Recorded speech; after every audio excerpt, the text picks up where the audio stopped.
As you can tell by the title, the Brits had a really good stronghold on pop culture in many decades. From the 60s, the 80s, and the 90s, I don't know, they just kept coming back. And with so many British celebrities on the rise right now, I thought it would be really interesting to go down memory lane and look at all the times pop culture was obsessed with the Brits. The first British invasion is by far the most popular and the one everyone knows about. It was a pop culture phenomenon in the 60s where rock and pop artists from the UK were becoming more and more popular in the US and other parts of the world. And it wasn't just the musical acts, lots of aspects of British culture were becoming popular, like the mod movement, and also brought a renewed sense of patriotism in the country. This quote from Life magazine pretty much put it like this. In 1776, England lost her American colonies. Last week, the Beatles took them back, which is such a weird way of phrasing that Americans love the Beatles that I had to share with you guys. The start of the first British invasion is usually credited to the popular boy band The Beatles and Beatlemania. In 1963, the Washington Post actually published the first story in the US about the hysteria surrounding the Beatles in the UK. Their November 4th variety show performance for the Queen definitely sparked a lot of buzz and interest in the group. And at that time, more American publications started publishing more stories about Beatlemania.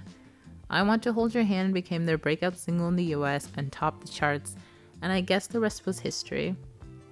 But the Beatles weren't the only band that made it across the pond during the first invasion. Other acts like the Rolling Stones, the Kinks, the Yardbirds, the Who, the Animals, the Dave Clark Five, the Zombies, and many, many more flourished under this first wave.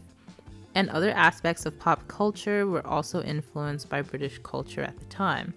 In the world of fashion, the mod look was so popular. With the rise of the miniskirt that was popularized by Mary Quant, a British designer, the Chelsea boots, the mini dresses, the scooters, and the pop icons like Twiggy, the mod look was just super influential. And at the time, there was also an increase of British stars on the silver screen as well. Mary Poppins, which was released in 1964 in the middle of the British invasion, was a story about a magical and whimsical British nanny starring British actress Julie Andrews. It was an incredible success at the time. It was nominated for 13 Academy Awards and took home 5. There were also the James Bond films that included Sean Connery, which began right before the invasion in 1962, and his run lasted until his last performance in 1983.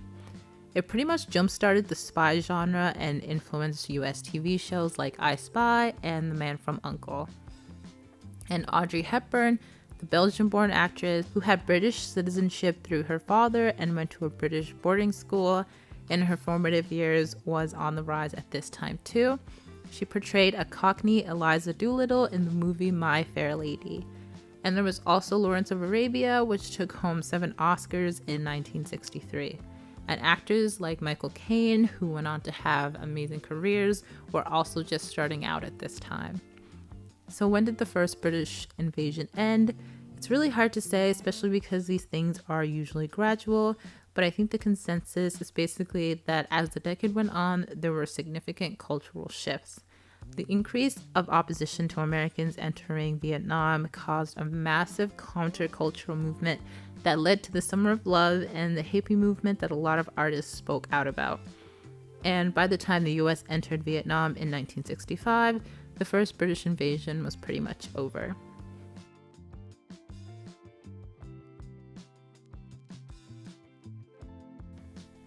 The decade is the 80s, the theme is excess, and we're in the middle of the second British invasion. On July 3rd, 1982, the Human League's hit song Don't You Want Me started their 3-week domination as number 1 on the top 100. Village Voice even described it as pretty unmistakably the moment the second British invasion, spurred by MTV, kicked off. This second British invasion coincided with the rise of MTV. So MTV, which stands for Music Television, launched on August 1st, 1981. MTV at that time targeted Generation X, and they mainly focused on rock and roll when they first started, mostly new wave, synth pop, and hard rock. When the Human League's Don't You Want Me went #1, it really had the help of MTV to push it to #1 and pretty much started the new video era. MTV helped these new British acts find a new audience overseas, as they were different from what people were used to at the time. And some notable songs from this era by British stars are Tainted Love by Soft Cell, I Ran So Far Away by A Flock of Seagulls, Video Killed the Radio Star by The Buggles, Total Eclipse of the Heart by Bonnie Tyler, and Spandau Ballet's True. However, I would probably say that the two most popular British bands of this era were Duran Duran and Culture Club. Combined, they had 8 top 10 hits in 1983, and they had many teenage fans that created a Beatlemania-esque hype around them as well.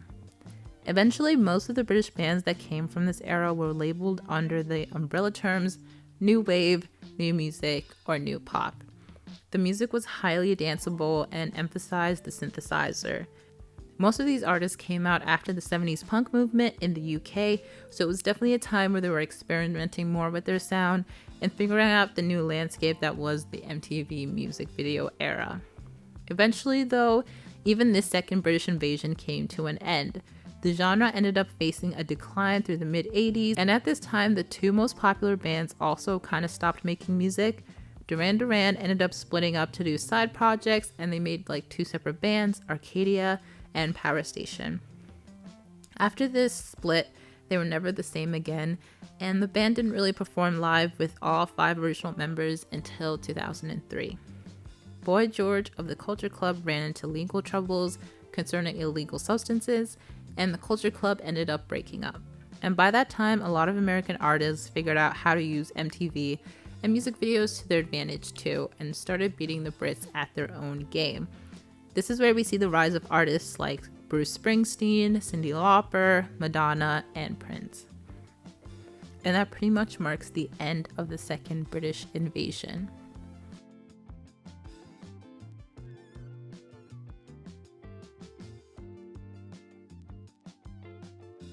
I know, I can't believe we're at #3 already, but the Brits are persistent. They just keep coming back. But this time they came in the form of Britpop and the Spice Girls. And yes, there is a difference, and I'll be getting to that later on.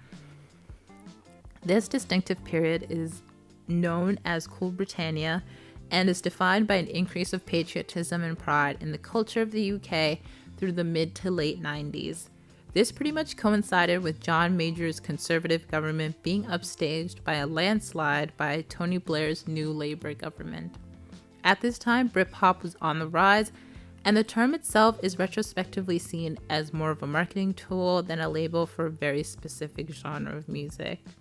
However, there are very similar influences between the Britpop acts. It also served as kind of a counter movement to the nihilistic grunge scene and was brighter, catchier, and more upfront. At the time, it was written in the middle of grunge and all that, and I remember Nirvana had a tune called I Hate Myself When I Want to Die, which I was like, well, I'm not f***ing having that. As much as I f***ing like him and all that shit, I'm not having that. I can't have people like that coming over here on smack saying that they hate themselves and they want to die. That's rubbish. And I'm not saying it was written directly as a retort to that, but that was my thinking was, that man, kids don't need to hear that nonsense. The Britpop movement was also unapologetically British, in a way that was different from other British invasions. They often played up their regional dialects in their songs. They weren't afraid to make political statements. Their songs and music videos highlighted what most youth in Britain were feeling, and because they kind of dressed like them as well, they could relate to them more. And if you want to see a more in-depth video about the Britpop movement and how they influence fashion, I recommend watching Fashion in Frames video about it, because it's amazing and they make really amazing points. But with the increase in national pride came an increase in the Union Jack. Some notable moments that are featured the flag was Noel Gallagher's Union Jack guitar, and an iconic moment was Jerry Halliwell's Union Jack dress that she wore to the 1997 Brit Awards.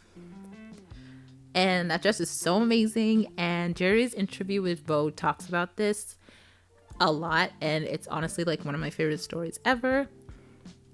And there was definitely a lot of Union Jack fashion at this time. It became really popular, and a lot of people, including celebrities, were wearing Union Jacks on their clothing. and it did show up on the runway as well. At this point, there were more movies that involved British actors or British cultural symbols. Four Weddings and a Funeral was heralded for ushering a new wave of British cinema, and rom-coms like Sliding Doors and Notting Hill were set in the UK. And Trainspotting had a pretty Britpop heavy soundtrack.